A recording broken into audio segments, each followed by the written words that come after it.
तो खुश है ना? बहुत। ये मेरी लाइफ का सबसे अच्छा दिन है। हमारा भी।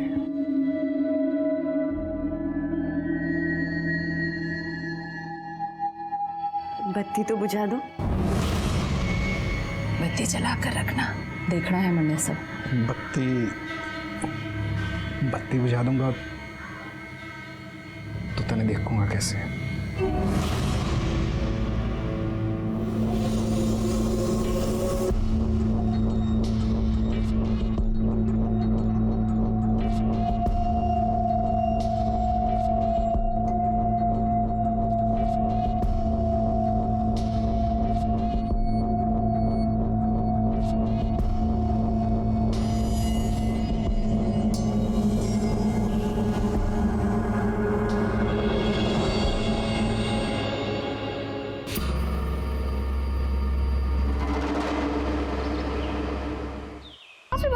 रति नहीं, रति का भाई मोहन, उसका बच्चा है ये।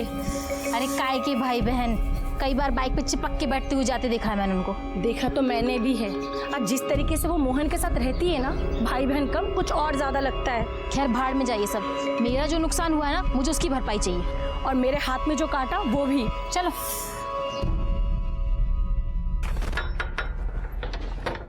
अरे क्या हो गया दोनों साथ में?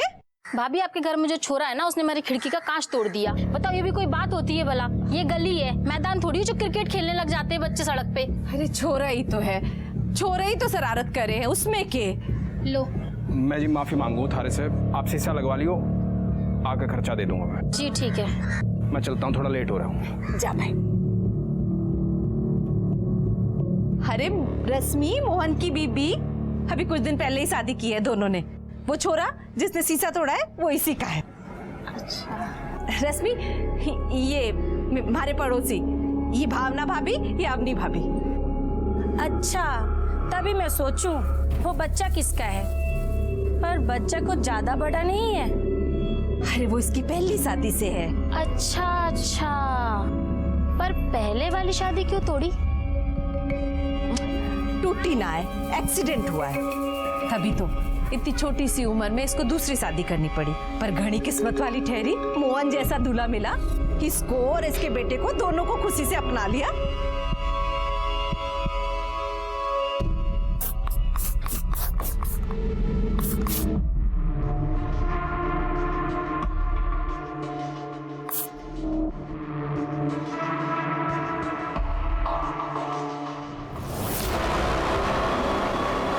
दरवाजा खुला रख।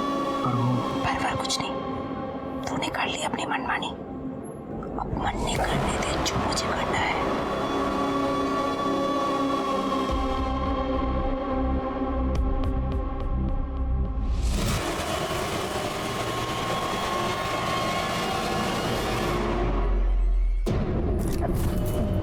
दीदी आप इस वक्त यहाँ?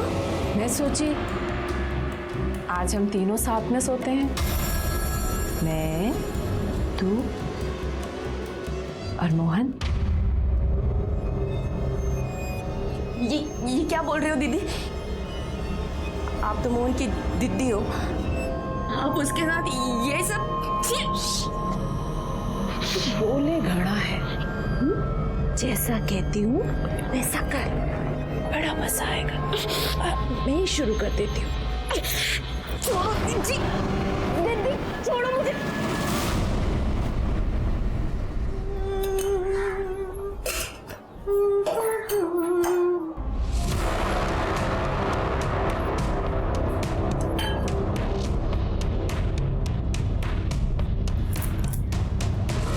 मजा आया रात को?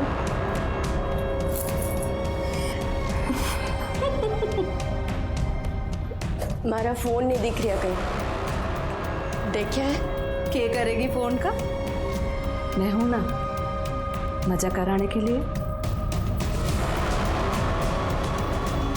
आज रात को तैयार रही हो? डबल मजा कराऊंगी।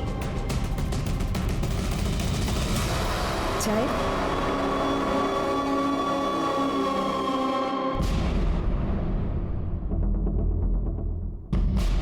वो हमारा फोन नहीं दिख रहा कहीं, आपने देखा है क्या? नाम मैंने तो नहीं देखा।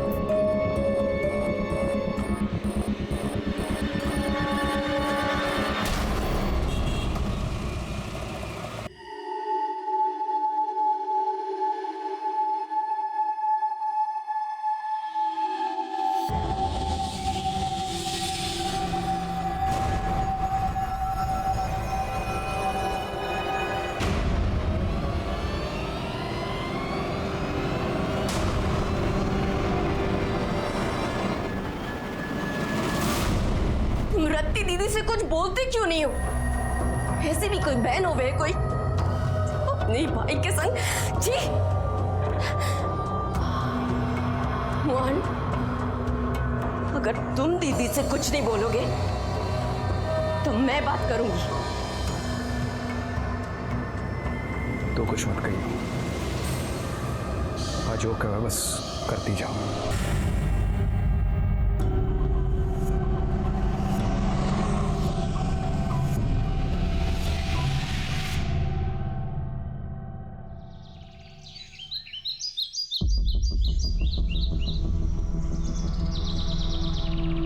अरे क्या बात होगी चौधरी साहब, जो इस भरी दोपहरी में बुला लिया है? ऐसी बदबू आ रही है जैसे कोई जानवर मर गया हो।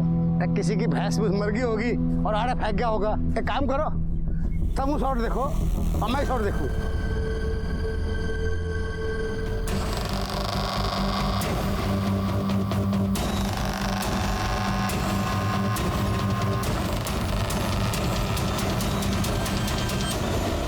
तुम लोग आसपास देखो, बॉडी के और टुकड़े मिलते हैं क्या?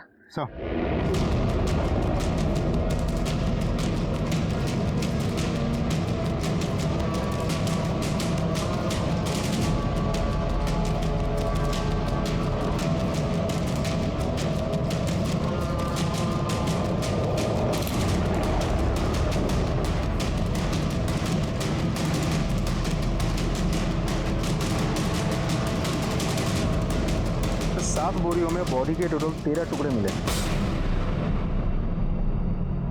सर देख के तो लगता है किसी एक ही औरत के बॉडी पार्ट्स हैं। और उधर देखिए सर, राइट हैंड पर ओम का टैटू बना हुआ है। सर चेहरा तो बिल्कुल पूरी तरह से कुचल दिया गया, लगता नहीं मुझे शिनाख्त होने के कोई चांसेस है। और आसपास जाके पूछताछ भी की है मैंने, किसी को कोई आइडिया नहीं है कौन आके बोरिया फेंकेगा। हाँ यार, मैंने भी इन लोगों से पूछा, किसी को कुछ नहीं पता। लगता है ये बोरियां आज नहीं फेंकी गई हैं, कई दिन पहले यहाँ फेंकी गई हैं। अरे तो इसकी हाइट 5 फीट 2 इंच, रंग गेहुआ और बाल काले थे। सब मौत करीब 6 दिन पहले हुई थी। इसका मतलब 24 सितंबर को शाम को 7 बजे से लेकर रात के 12 बजे के बीच मौत हुई थी। सब पोस्टमार्टम रिपोर्ट के मुताबिक उसके चेहरे में और सर में मल्टीपल इंजरीज हैं, जो किसी हथौड़े जैसे भारी चीज़ से कई बार वार करने की वजह से हुई थी। सर सर का तो एकदम चूरा बना हुआ है। सब मारने के बाद डेड बॉडी को किसी आरी जैसी चीज़ से इतने छोटे छोटे टुकड़ों में काटा गया है, जिसमें उसका फेटस भी काटा और उसके भी टुकड़े टुकड़े हो गए।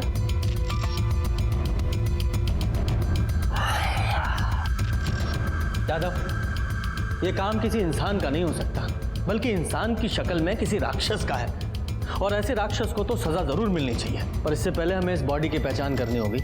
एक काम करो, जहाँ ये बॉडी मिली है वहाँ जितने भी रास्ते हैं, उन पर जितने भी सीसीटीवी लगे हैं, उन सब की 24 तारीख से लेकर कल तक की सीसीटीवी फुटेज निकालो। सर मैंने हेड कांस्टेबल को स्पॉट में भेज दिया है, देखने के लिए कि वहाँ कोई सीसीटीवी कैमरा है या नहीं। अगर है तो हमें बहुत जल्द फुटेज मिल जाएगी। गुड। एक काम और करो, गुरुग्राम के जितने भी पुलिस स्टेशन हैं सबको अपडेट करो और अपनी साइट पे इस औरत की एज, हाइट, कॉम्प्लेक्शन, इसके टैटू के बारे में, ये बॉडी कितने टुकड़ों में मिली, सब कुछ अपडेट करो A to Z। NCR और आसपास के थानों में भी सबके इस बॉडी के बारे में बताओ। सर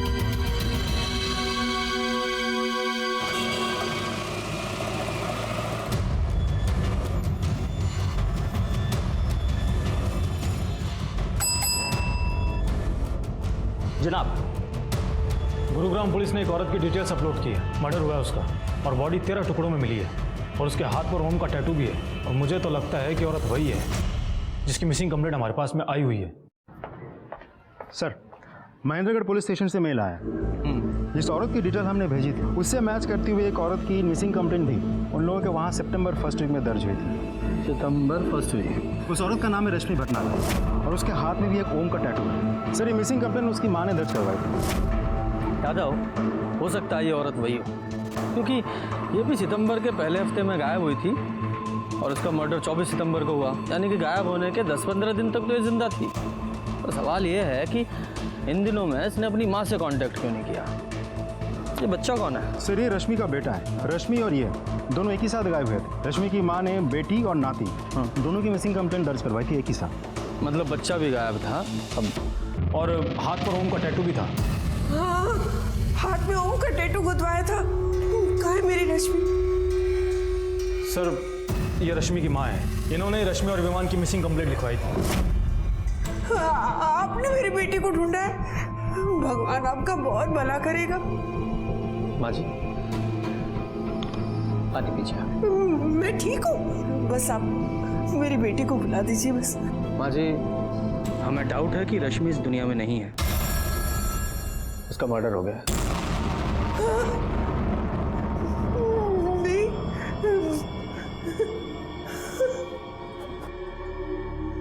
रश्मि किसने मार दिया मेरी बेटी को?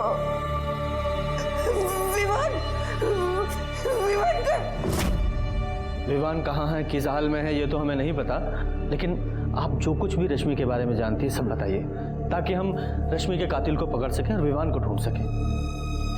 पानी पीजिए।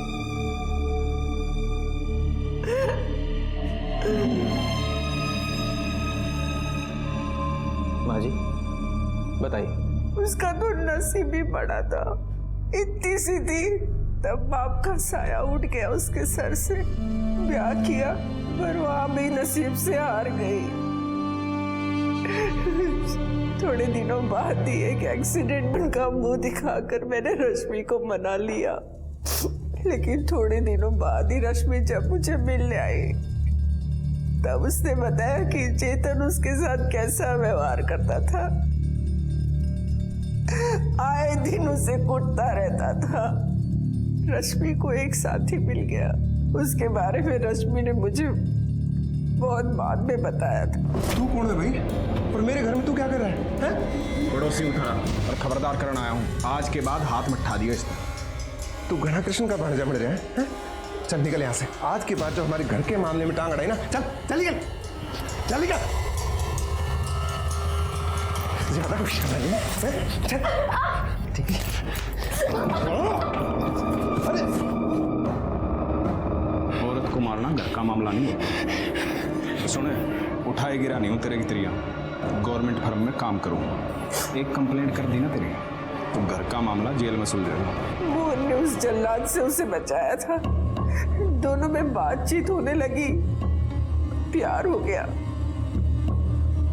लेकिन ये बातें उस चेतन को पता चल गई और मोहन और चेतन के बीच में बहुत बड़ा नाटक हो गया। और सितंबर के पहले हफ्ते में ही रश्मि विवान को लेकर मोहन के साथ चली गई और मंदिर में जाके उन दोनों ने ब्याह कर लिया। मम्मी वो मैं और विवान मोहन के साथ है। मैंने और मोहन ने मंदिर में शादी कर ली है। लेकिन उस दिन के बाद ना ही उसका फोन आया ना ही उसकी कुछ खबर मिली। इसीलिए मैं यहाँ रिपोर्ट लिखाने आई थी। सर हमें जब पता लगा कि रश्मि और विमान के लापता होने में चेतन का हाथ है तो हमने उससे पूछताछ भी की। मिसिंग ना भाई साहब भाग गई थी, जैसे पहले वाली भागी थी। अब जैसा करेगी वैसा भुगतेगी। मुझे क्या जरूरत है उसे या उसके बेटे को कुछ करने की? अपनी पहली बीवी की भड़ास निकालने के लिए तो उसे जानवरों की तरह मारता था। अब वो तुझे अकेला छोड़ के चली गई है तो कुछ नहीं करेगा। हम इज्जतदार लोग हैं साहब। 2 पैसे की औरत के लिए अपनी इज्जत मिट्टी में नहीं मिला सकता। आप मुझे अगर अरेस्ट करने की सोच कर आए हैं तो आप उसे ले आओ, मैं मार देता हूँ, आप मुझे अरेस्ट कर लेना। सर हमने दोनों को बहुत तलाश किया लेकिन उन दोनों का कुछ भी पता नहीं चला अभी तक। लाठी, यादव का रश्मि का फोन नंबर और इस चेतन का एड्रेस लिखवा दो।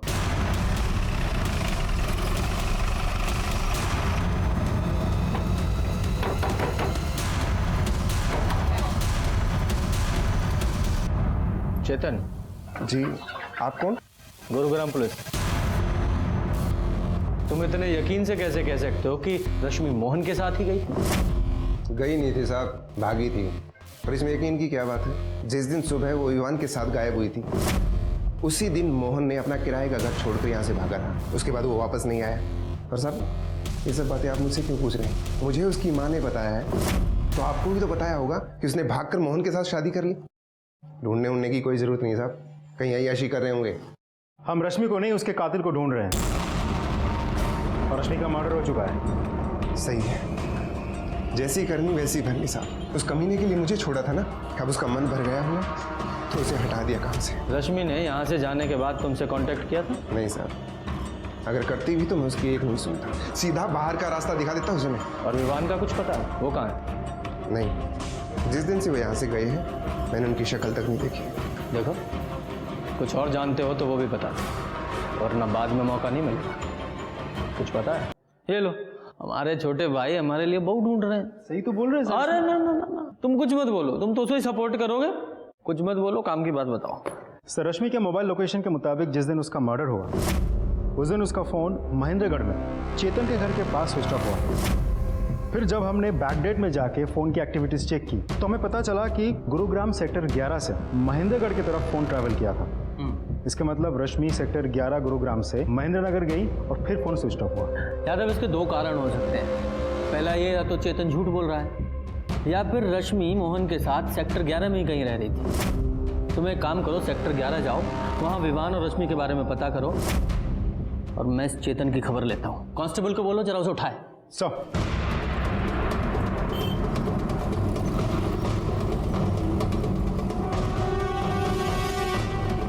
दो चाय देना। तूने उसे मार दिया, फिर उसके टुकड़े टुकड़े किए, बोरी में भरे और फेंक दिया। ना वो मेरे घर आई और ना मैंने ऐसा कुछ किया है सर। आधा किलो कर दो इसका। देखिए जरा, आपने इन दोनों को यहाँ कहीं देखा है?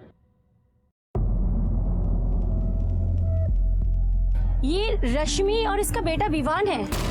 हाँ सर, ये दोनों हमारे ही मोहल्ले में रहते हैं, शर्मा जी के मकान में, पर कुछ दिनों से इनको देखा नहीं है। ये शर्मा फैमिली इनके रिलेटिव्स हैं? अब रिलेशन का तो पता नहीं, पर रत्ती मोहन की बहन है, पर रंग ढंग देख के भाई बहन जैसा तो नहीं लगता है। अच्छा, ये लोग रहते कहाँ हैं? मकान नंबर? ये गली से दूसरा मकान।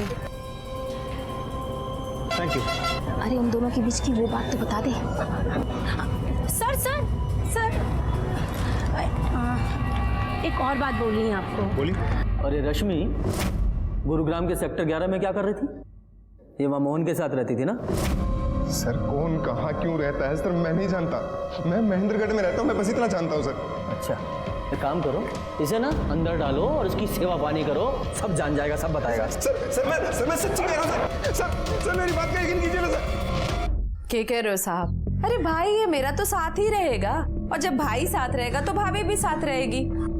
पर मन समझ में नहीं आ रहा कि ये सब पूछ क्यों रहे हो? शादी कब की थी उन दोनों ने? 31 अगस्त। सीधा मंदिर से शादी करके घर ही आए थे। मैंने खूब खाना वाना बनाया था साहब। 1-2 हफ्ते हंसी खुशी से रहे, बड़ा अच्छा लगा हमें। ये मोहन रश्मि से शादी करने के बाद उसे आपके घर लेकर क्यों आया? उसे अपने घर क्यों नहीं लेकर गया? सर, बात ये है कि मोहन रश्मि और विवान को भगा के लेकर आया था। कुछ दिन चुपके रहना था। उसने पूछी, बहन तेरे घर रह जाओ? मैंने भी बोला तेरा ही घर है भाई, रह जा। तो बस 1-2 हफ्ते चुपचाप अच्छे से रहे। जब मामला ठंडा पड़ गया तो वापस चले गए महेंद्रगढ़। मोहन की कोई फोटो है आपके पास? फोटो? एल्बम वाला फोटो तो ना है साहब, पर हाँ, 1 मिनट, ये फोन में रही, ये रही। शिट। अच्छा, यहाँ से वो दोनों किस डेट को शिफ्ट हुए थे? 10-12 दिन पहले साहब, अब 24-25 को। कैसे गए थे? अरे भाई के पास मोटरसाइकिल है, मेरे मोटरसाइकिल से। जब सब कुछ हंसी खुशी चल रहा था, जाने की जरूरत क्यों आ पड़ी? अरे बताई ना अभी आपको साहब कि मामला ठंडा पड़ गया तो चले गए वो दोनों। वहाँ मामला ठंडा पड़ गया और यहाँ गर्म हो गया है ना? हमें पता चला है कि आप लोगों के बीच बहुत बड़ा झगड़ा हुआ था, किसी ने तो किसी को थप्पड़ मारा था, हाथापाई भी हुई थी। इसके अगले दिन ही वो यहाँ से चले गए। अरे साहब, वो झगड़ा थोड़ी था, और ऐसा छोटा मोटा झगड़ा किस घर में नहीं होता, आप बताओ। हुई थी बहसबाजी साहब, हुई थी। भाई बहन में छोटी मोटी बहसबाजी तो होती रहती है। उसने बोला बहना मैं जा रहा हूँ, मैंने भी बोला तेरी मर्जी तू जा। बोला था फोन करेगा, आज तक तो फोन ना किया उसने। उसने फोन नहीं किया तो आपने किया होगा ना? अरे मोहन बड़ा गुस्से वाला है साहब, उसने ना करा तो मैंने भी ना करा। सोचा गुस्सा ठंडा हो जाएगा तो आप पे आप फोन कर लेगा।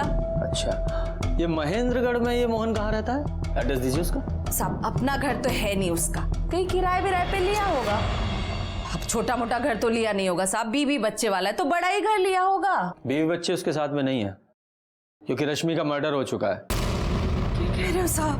हाँ, मोहन और विवान दोनों लापता हैं। अब मोहन ही बता सकता है कि क्या हुआ था उन लोगों के साथ।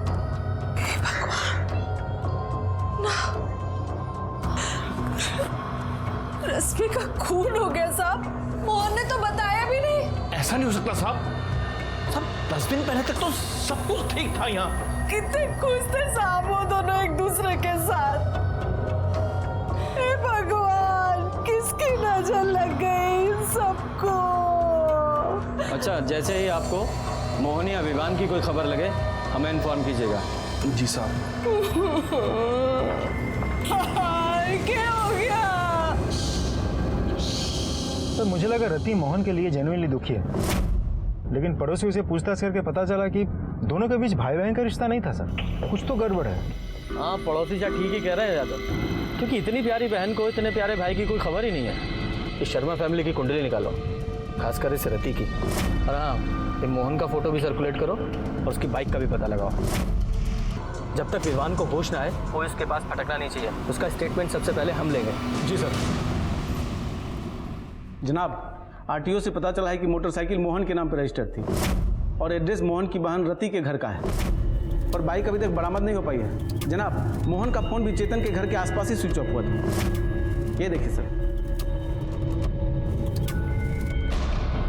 यादव, अगर रश्मि का और मोहन का फोन ये चेतन के घर के पास स्विच ऑफ हुआ है और रति के बयान के मुताबिक ये तीनों महेंद्रगढ़ के लिए 24 तारीख को निकले थे, और इन सब कांड में अगर चेतन का हाथ है तो मोहन की बाइक महेंद्रगढ़ में ही कहीं आसपास मिलनी चाहिए। सर ऐसा भी तो हो सकता है कि दूर कहीं जाके उसने बाइक को ठिकाने लगा दी हो। हाँ, पर जहाँ भी ठिकाने लगाया वहाँ मिलनी तो चाहिए ना। यादव, एक काम करो, ये मोहन की बाइक का रजिस्ट्रेशन नंबर एनसीआर और आसपास के स्टेट में फैला दो, हो सकता है कोई क्लू मिले। सर, जब ये केस शुरू हुआ तो बहुत टेंशन थी। इतने सारे टुकड़ों में मिली बिना चेहरे वाली बॉडी की आखिर पहचान कैसे होगी? पर पहचान हुई, विवान भी मिला जो बेचारा हॉस्पिटल में बीमार पड़ा था। एक एक करके केस की परतें खुल रही थी, पर कुछ पुख्ता साबित नहीं होता कि रति ने, उसके हस्बैंड ने और उसके बेटे ने मिलकर ही रश्मि को मारा था। अगर इन्होंने रश्मि को मारा तो फिर वो मोहन कहाँ है? वो भी गायब है। कहीं मोहन का भी तो इस सब में हाथ नहीं है। और फिर रश्मि और मोहन दोनों के फोन लोकेशन वहाँ महेंद्रगढ़ में चेतन के घर के पास मिले, यहाँ तक कि मोहन की बाइक भी उसके घर के पास ही मिली है। और ये रश्मि की बॉडी वहाँ महेंद्रगढ़ में नहीं, यहाँ गुरुग्राम में मिली। तो क्या ये तीनों रश्मि को वापस यहाँ गुरुग्राम में लेकर आए, फिर से मारा? कुछ तो मिसिंग है, कहीं क्या हो सकता है? जनाब, मैंने शर्मा फैमिली का रश्मि के मर्डर वाले सप्ताह का कॉल रिकॉर्ड चेक किया, जिसमें पता चला कि रति का बेटा कुंदन मर्डर वाली रात मोंटी अरोरा नाम के एक लड़के से एक नहीं 3 बार बात किया है। और फोन की मूवमेंट चेक की तो शाम 8 बजे, रात 10 बजे और सुबह 6 बजे मोंटी के घर पे गया। बुलाओ सर। हाँ सर, कुंदन का फोन आया था, उसको आरी मशीन की ज़रूरत थी, वही लेने आया था। फिर रात दोबारा उसका कॉल आया, कह रहा था उसको वैन की ज़रूरत है, उसको फर्नीचर काट के दिल्ली भिजवाना था। फिर रात 10 बजे वो आया, गाड़ी लेके चला गया। अगले दिन सुबह 6 बजे गाड़ी आरी सब वापस करके चला गया। तो ये आरी और वैन मतलब तुम्हारी गाड़ी कहाँ है? तुम्हारे घर पे? हाँ जी सर, घर पे। तिवारी साथ लेके जाओ और ये आरी और गाड़ी दोनों सीज करो और फॉरेंसिक भेजो।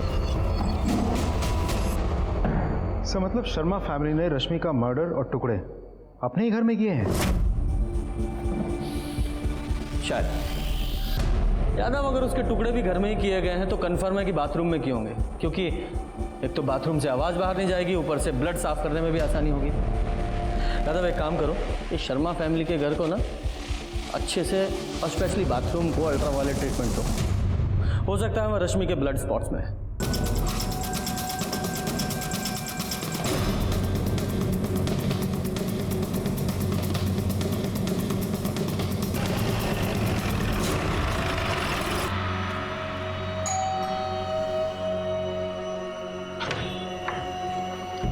हमें आपका घर चेक करना है। हैं? घर चेक करना है? मतलब अरे ये तो जबरदस्ती है साहब। एक तो हमारे भाई को ढूंढ नहीं पा रहे, ऊपर से ये सब करके ऐसा दिखा रहा है जैसे रश्मि को हमने मारा है। मैडम शांति रखिए, हमें अपना काम करने दीजिए। अरे इंस्पेक्टर साहब, घर के सारे मेंबर्स उस तरफ जाइए। अरे ये चलिए। जबरदस्ती है ना साहब। अरे किस तरफ है? अरे बाथरूम तो उधर है, लेकिन बाथरूम में क्या करोगे? बाथरूम उधर है। वहाँ कहाँ जा रहे हो? अरे ये सब क्या कर रहे हो साहब, ये सब जबरदस्ती?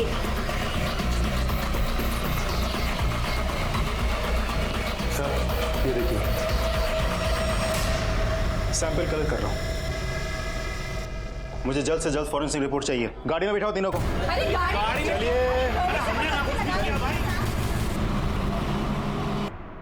जनाब ये रिपोर्ट्स। यादव सर, ये जो रति के घर में ब्लड मिला है ये तो रश्मि के डीएनए से मैच होता है। इसका मतलब ये हुआ कि रश्मि के टुकड़े बाथरूम में ले जाके किए गए। और ये है कार के ब्लड रिपोर्ट। ये जो मोंटी की वैन में 2 ब्लड ग्रुप मिले हैं, इसमें से एक रश्मि के ब्लड ग्रुप से मैच होता है। इसका मतलब ये हुआ कि रश्मि की लाश ठिकाने लगाने के लिए मोंटी की वैन का इस्तेमाल हुआ है। और ये दूसरा ब्लड किसका है? अब तुम्हारा भाई बहन का नाटक हो गया खत्म। विवान ने सब बता दिया। और तुम्हारे बाथरूम से और मोंटी की गाड़ी से रश्मि के खून के निशान मिले हैं। सच सच बता दो, रश्मि के साथ क्या किया, कैसे मारा उसे? मैं ना मारना चाहती थी उसे, पर क्या करती, मोहन ने हाथ उठा दिया था मेरे पे। हम यो घर अभी छोड़ के जाऊंगे। और शाम को बैग लेकर घर से जाने लगा। मोहन, क्या है ये सब? मोहन, मैं कहीं नहीं जाने दूंगी तुझे। उसका विनय से शादी करने के लिए बोला, तो इसका मतलब ये नहीं कि तू कुछ भी मनमानी करेगा। कहीं नहीं जाएगा। अरे क्या नहीं किया तेरे वास्ते? शादी की उससे ताकि लोगों को हम पे शक ना हो। और आज उसी के साथ तू भाग के जाएगा। मजबूर कर दिया। फिर ये इसने, कुंदन ने एक सलाह दी। मैं मोंटी की वैन भी ले आया और उसके टुकड़े बोरी में भर के अलग अलग जगह फेंक दिए। मोहन के साथ क्या किया?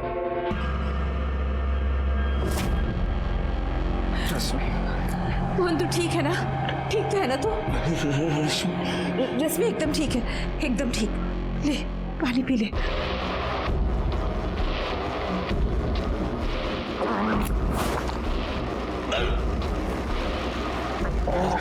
रश्मि चाहिए थी ना तुझे? जा, भेज दिया तुझे उसके पास। मर जा तू। उसकी बॉडी को कैसे ठिकाने लगाया? मोहन को भी उसी वैन में डालकर हम नदी में फेंक दिया। यादव, इसका मतलब मोंटी की गाड़ी में जो दूसरा ब्लड था मोहन का था। और ये रश्मि और मोहन का मोबाइल और उनकी बाइक चेतन के घर पे कैसे पहुंचे? और फिर ये विवान को कैसे छोड़ा, कहाँ छोड़ा, उसका क्या किया? मैंने विवान को नशे की गोली दे रखी थी। फिर मैंने रश्मि के और एक कुंदन ने मोहन के कपड़े पहनकर विवान को बेहोशी की हालत में मोटरसाइकिल पे बिठा के महेंद्रगढ़ की सड़क पे छोड़ दिया। और फिर मोटरसाइकिल को चेतन के घर के पास खड़ी की और रश्मि और मोहन का फ़ोन वहीं बंद करके नाले में फेंक दिया। मैंने रश्मि और चेतन के बारे में मोहन से पता लगा। प्यार दुनिया की सबसे सुंदर चीज है, चाहे वो किसी के बीच में भी हो, माँ बाप, भाई बहन, पति पत्नी, चाहे फिर दोस्ती क्यों ना हो। लेकिन रति और मोहन ने इस रिश्ते का भी दुरुपयोग किया। जिस दिन से इन दोनों का नाजायज रिश्ता शुरू हुआ, क्राइम ने तभी से दस्तक देनी शुरू कर दी थी। और ये दस्तक बार बार मिल रही थी। रति, मोहन और रश्मि तीनों को ये दस्तक मिली। लेकिन जब तक एहसास होता, जब भी कोई अनैतिक सी इच्छा मन में जन्म ले, आपको सतर्क हो जाना चाहिए और उस दस्तक को सुनते हुए उससे दूरी बना लेनी चाहिए। और इसी के साथ मैं आपसे विदा लेता हूं। फिर मिलूंगा एक नए केस के साथ। तब तक देखते रहिए क्राइम पेट्रोल दस्तक। मकसद बताना नहीं, बचाना है। जय हिंद।